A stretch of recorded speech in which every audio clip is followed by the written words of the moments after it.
سلام. وقتی اسم ریاضیات میاد احتمالاً یاد دوران مدرسه و فرمول‌های پیچیده میافتید، درسته؟ خیلیامون حس می‌کنیم ریاضی یه چیز خشک و سختیه، اما امروز می‌خوایم از یه زاویه دیگه بهش نگاه کنیم، نه به عنوان یه درس بلکه به عنوان یکی از بزرگترین و مهمترین اختراعات بشر. چون واقعیت اینه که کل ساختار علم مدرن روی همین زبان جهانی ساخته شده. ببینید، زبان‌هایی که ما باشون حرف میزنیم مثل فارسی یا انگلیسی فوق‌العاده‌ان، اما یه مشکل بزرگ دارن. مرز دارن. فرض کنید یه دانشمند ایرانی یه کشف بزرگ میکنه. چطوری میتونه این کشف رو برای یه دانشمند توی ژاپن یا برزیل توضیح بده؟ هر کسی زبان خودش رو داره و این یه مانع خیلی جدی برای پیشرفت علم تو کل دنیاست. چطور میشه دانش رو جهانی کرد وقتی زبان‌ها محلی‌ان؟ همینجا بود که یه ایده فوق‌العاده به ذهن بشر رسید. متفکران و دانشمندا فهمیدن که برای اینکه علم واقعاً رشد کنه به یه زبان مشترک نیاز داریم. یه زبانی که مال هیچ کشور خاصی نباشه، زبانی بدون مرز، بدون فرهنگ خاص که قوانینش توی تهران، توکیو و نیویورک دقیقاً یکی باشه. یه زبان جهانی برای به اشتراک گذاشتن بزرگترین ایده‌ها. و اون راه حل بی‌نظیر چی بود؟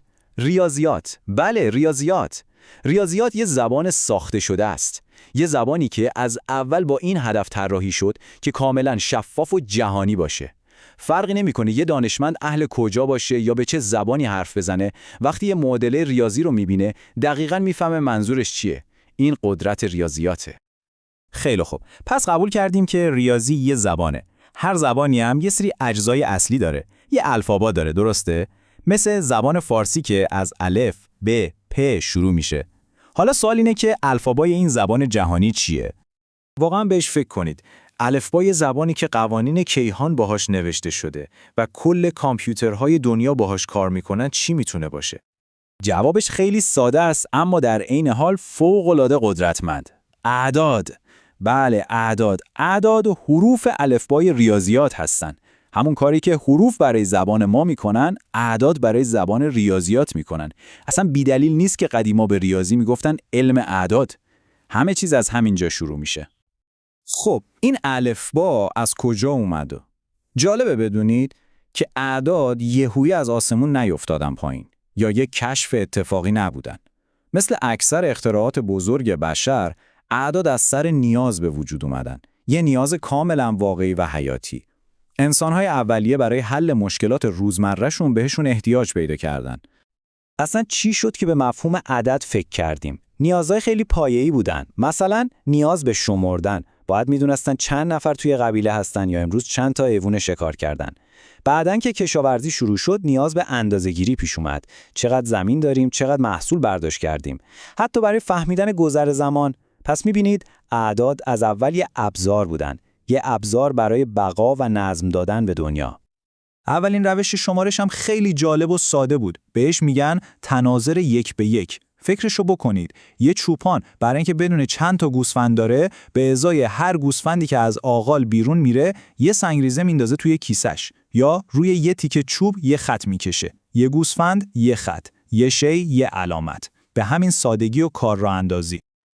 و جالب اینجاست که ما برای این کار مدرک هم داریم. یه مدرک شگفت‌انگیز تاریخی. این استخوان که بهش میگن استخوان ایشانگو توی آفریقا پیدا شده و قدمتش میرسه به حدود 20,000 سال پیش. روش پر از همین خط‌خطی‌های شمارشیه. انگار این استخوان یکی از اولین صفحات دفترچه اجداد ماست که داشتن با این زبان جدید، یعنی زبان اعداد، مینوشتن.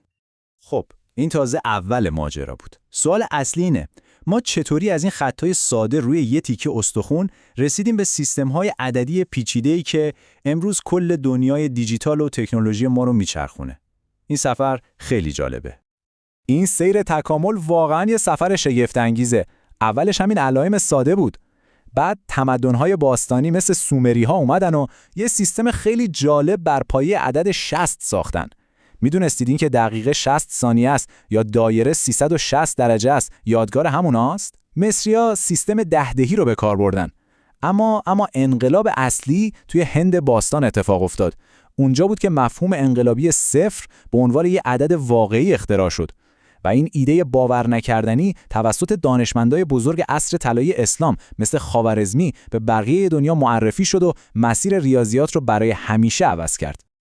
اینجا یه جهش فکری خیلی خیلی بزرگ اتفاق افتاد. ببینید، تو مرحله اول همه چیز عینیه، یعنی یه شکل، مثلا شکل یه خوشه گندم، یعنی یه دونه گندم، نماد به خود اون شی چسبیده. اما جهش بزرگ تو مرحله دومه، جایی که نماد یک دیگه فقط برای گندم نیست. این نماد نماینده خود ایده یکی بودن یا یکتایی میشه. یک گوسفند، یک روز، یک ایده.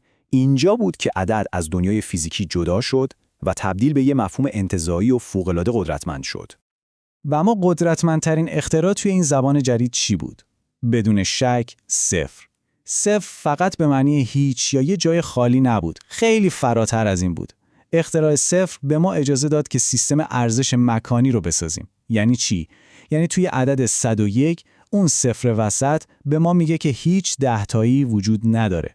همین ایده به ظاهر ساده در رو به روی تمام محاسبات پیچیده و در نهایت کل دنیای دیجیتال باز کرد. صفر واقعاً یه انقلاب بود.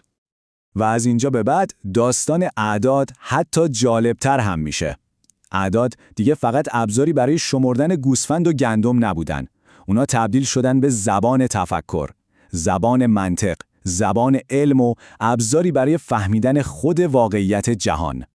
کاربردهای این زبان جدید دیگه حد و مرز نداشت. مثلا فیلسوفی مثل فیثاغورس باور داشت که اساس و جوهری کل جهان عدده. دانشمندای بزرگی مثل خیام و خوارزمی اومدن و با همین اعداد دنیای شگفت‌انگیز جبر و هندسه رو ساختن. و امروز چی؟ امروز اعداد زبان همه چیزن. از فیزیک کوانتوم و توصیف کوچکترین ذرات عالم گرفته تا اقتصاد و پیشبینی بازارهای بورس. اعداد به ما کمک میکنن تا از واقعیت پیچیده اطرافمون یه مدل قابل فهم بسازیم. پس اگه بخوایم یه جمع‌بندی کنیم، نکته اصلی اینه: ریاضیات یه مشت فرمول خشک و بیروح نیست. ریاضیات یه زبانه، یه زبان جهانی و قدرتمند که الفباش یعنی اعداد به ما این توانایی رو میده که نظم پنهان جهان رو ببینیم و الگوهاش رو کشف کنیم. این سفر در واقع داستان رشد فکر بشره. از یه نیاز خیلی ساده مثل شمردن شروع کردیم و رسیدیم به یه زبانی که انقدر قدرتمنده که میتونه قوانین کائنات رو توصیف کنه. و این ما رو با یه سوال خیلی هیجان انگیز تنها میذاره: قدم بعدی چیه؟ این زبان جهانی قراره چه رازهای دیگه‌ای رو از این جهان برای ما فاش کنه؟